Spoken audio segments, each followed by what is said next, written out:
قالوا بلى قد جاءنا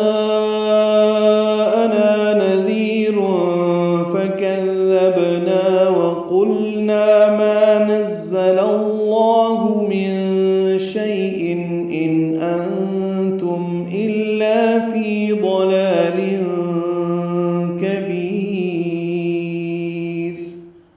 قالوا میں قاف پورا الف مدہ ہے، دو حرکات لمبا ہے، لو واو مدہ ہے، بھی دو حرکات لمبا ہے. بلا میں لام پر کھڑا زبر، دو حرکات یہ بھی لمبا کرنا ہے، باریک پڑھیں گے لام کو. قاف پر پڑھیں گے، دال ساکن پہ قلقلہ ہوگا. قد جاءنا میں مد متصل ہے، الف مدہ کے بعد حمزہ ایک ہی کلمے میں ہے، نا الف مدہ ہے، دو حرکات لمبا ہے. جاءنا نذیر. پچھلی آیت کے آخر میں بھی نذیر پڑھا ہے، اگر رکنا ہے تو یہ یا مدہ کے بعد را ہے، را باریک ہو جائے گی. ہم نے ملانا ہے تو نذی یا مدہ ہے، دو حرکات لمبا ہے، را پر پڑھیں گے کیونکہ اس پر دو پیشے ہیں. تنوین کے بعد فا آنے کی وجہ سے اخفا بھی کرنا ہوگا. نذیر فکذبنا، کاف دال نرمی سے ادا کریں گے اور با ساکن پہ قلقلہ ہوگا. نا الف مدہ ہے، دو حرکات لمبا ہے.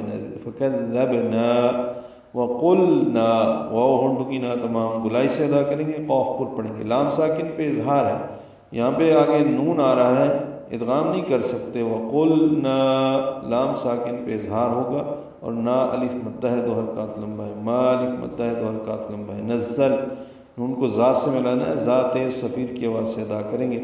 لام کی زبر کی وجہ سے لفظ اللہ کا لام اسم جلالہ پر ہوگا. ما نزل اللہ من شیء میں نون ساکن کے بعد شین آنے کی وجہ سے اخفا ہے، نون کی آواز چھپائیں گے. شیء یا لین ہے، نرمی سے ادا ہوگا. تنوین کے بعد حمزہ آنے کی وجہ سے اظہار ہوگا. من شیء ان انتم، پھر نون ساکن کے بعد حمزہ ہے، پھر اظہار ہے، یعنی شیء ان دونوں میں ان میں اظہار ہے، اظہار حلقی. انتم میں اخفا ہے، نون ساکن کے بعد تا آنے کی وجہ سے اور میم ساکن کے بعد حمزہ آنے کی وجہ سے اظہار شفوی ہے. ان انتم الا میں لا الف مدہ ہے، دو حرکات لمبا ہے. فی یا مدہ ہے، دو حرکات لمبا ہے. ضلال ضاد پر لام پر کھڑ زبر کی وجہ سے دو حرکات لمبا ہے، الف مدہ قائم مقام مد اصلی.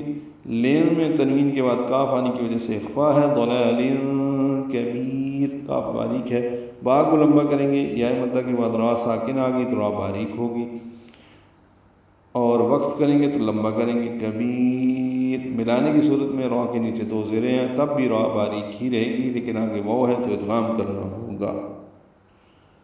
وہ کہیں گے کیوں نہیں، بے شک ہمارے پاس خبردار کرنے والا آیا تھا، پس ہم نے اس کی تکذیب کی اور ہم نے کہا اللہ نے تم پر کچھ بھی نازل نہیں کیا، تم صرف بڑی گمراہی میں پڑے ہوئے ہو.